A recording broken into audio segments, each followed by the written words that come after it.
சிதம்பரம் கனகசபை ஆன்மீகமா உரிமையா? தில்லை சிதம்பரம் நடராஜர் கோவில் இது வெறும் பத்தி மட்டுமல்ல. தமிழரின் கலாச்சாரம் மற்றும் உரிமைப் போராட்டத்தின் ஒரு முக்கிய அடையாளம். உலகப் புகழ்பெற்ற இந்த கோவிலின் கனக சபை மேடை வழிபாட்டு உரிமை குறித்தும் அங்கு தமிழில் தேவாரம் பாடுவதற்காக நடந்த வரலாற்று சிறப்புமிக்க போராட்டங்கள் குறித்தும் இந்த வீடியோ விரிவாக பார்ப்போம். ஆன்மீகம் என்பது வேறுபாடுகளை கடந்தது. சிதம்பரம் கோவிலில் சமத்துவம் நிலைநாட்டப்பட்டதா? சட்டம் என்ன சொல்கிறது? தமிழகத்தின் நடராஜர் இதயத்தில் தில்லை சிதம்பரம் என்றால் அது வெறும் ஒரு கோவில் அல்ல, அது ஆன்மீகம், கலாசாரம், சமூக உணர்வு அனைத்தையும் இணைக்கும் புனித தளம். ஆனால் இதே இடம் சமத்துவம் மற்றும் உரிமை குறித்து பல தசாப்தங்களாக விவாதங்களும் போராட்டங்களும் நடந்து வரும் தளமாகவும் மாறியுள்ளது. நடராஜர் கோவில் பஞ்சபூத ஸ்தலங்களில் ஆகாய தத்துவத்தை பிரதிபலிக்கும் தலம். ஆனாலும் ஆண்டாண்டு காலமாக சிலருக்கே கோவிலின் முக்கிய மேடை, சிற்றம்பல மேடை அல்லது கனகசபை நுழைய அனுமதி வழங்கப்பட்டது.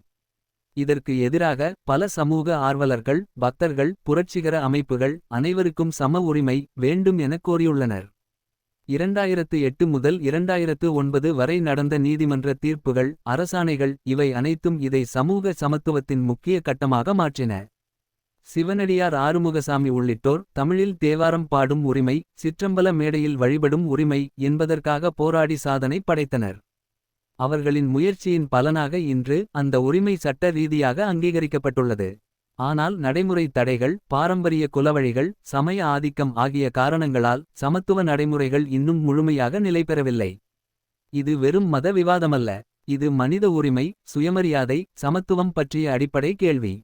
இன்றும் சிலர் கனகசபை மேடையில் பொதுமக்கள் ஏறி வழிபடுவதை எதிர்க்கின்றனர். ஆனால் அரசின் அறநிலையத்துறை, மனித உரிமை அமைப்புகள் ஆகியவை அனைவரும் தரிசனம் செய்யும் உரிமை பெற்றவர்கள் என்ற நிலைப்பாட்டில் இருக்கின்றன. இந்த போராட்டம் வெறும் கோவில் சுவர் வரை இல்லாத, அது இந்திய அரசியலமைப்பின் அடிப்படை சித்தாந்தமான சமத்துவம் மற்றும் மதச்சார்பின்மை என்ற கருத்தை மீண்டும் நினைவூட்டுகிறது. சமத்துவம் என்பது வெறும் சட்டச்சொல் அல்ல, அது ஒரு மனித மதிப்பு. இறைவனை அணுகும் வழியில் எந்த வேறுபாடும் இருக்கக்கூடாது. தமிழ் பாடல்களிலும் பக்தர்களின் குரலிலும் அந்த உண்மை ஒலிக்கட்டும். தில்லை சிதம்பரம் நடனமாடும் நடராஜரின் தளம் மட்டுமல்ல, அது சமத்துவம், பகுத்தறிவு, மனித நேயம் ஆகியவை ஒன்றாக ஆடும் புனித இடம். சிதம்பரம் நடராஜர் கோவிலின் கனகசபையில் வழிபாடு செய்யும் உரிமை பற்றிய சட்டப்போராட்டம் பல தசாப்தங்களாக நீடித்து இறுதியில் பெரிய நீதிமன்ற தீர்ப்புகளின் மூலம் ஒரு முக்கிய திருப்பத்தை பெற்றது. வரலாற்று நிலை. சிதம்பரம் நடராஜர் கோவில் நூற்றாண்டுகளாக தில்லை தீக்ஷிதர்கள், சைவ பிராமணர்கள் எனப்படும் ஒரு சிறிய சமூகத்தினரால் பராமரிக்கப்பட்டு வந்தது. அவர்கள் தான் கோவில் வழிபாடு, பூஜை, விழா அனைத்தையும் நடத்தினர். ஆனால் 20ஆம் நூற்றாண்டு நடுப்பகுதியில் பொதுமக்கள் மற்றும் அரசாங்கம் கோவில் நிர்வாகத்தில் பங்கேற்க வேண்டும் என கோரினர். சட்டப் போராட்டத்தின் தொடக்கம் 1951 இல் இந்திய அரசு ஹிந்து சமய அறநிலைய சட்டம் HR மற்றும் CE ஆக்ட் மூலம் பல கோவில்களை அரசின் கட்டுப்பாட்டுக்குள் கொண்டு வந்தது. அதில் சிதம்பரம் நடராஜர் கோவிலும் சேர்க்கப்பட்டது. தில்லை தீக்ஷிதர்கள் இதை எதிர்த்து வழக்கு தொடர்ந்தனர். அவர்கள் கூறியது, இது எங்கள் பூர்வீக கோவில், எங்கள் சமுதாயத்தின் தனிப்பட்ட மத வழிபாட்டு தலம், அரசாங்கம் தலையிட முடியாது.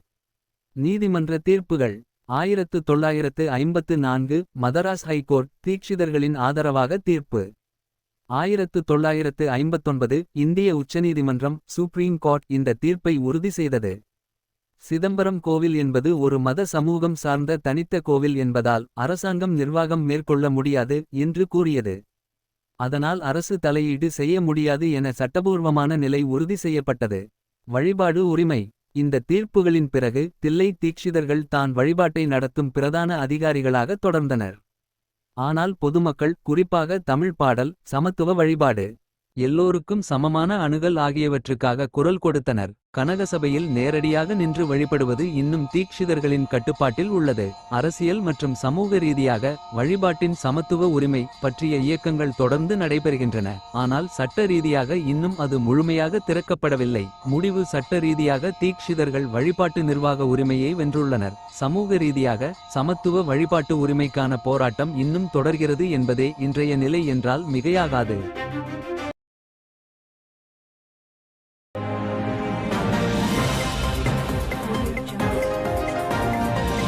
நீங்கள் பார்த்துக் கொண்டு இருப்பது மக்கள் ஏடு, மக்களுக்கான ஏடு.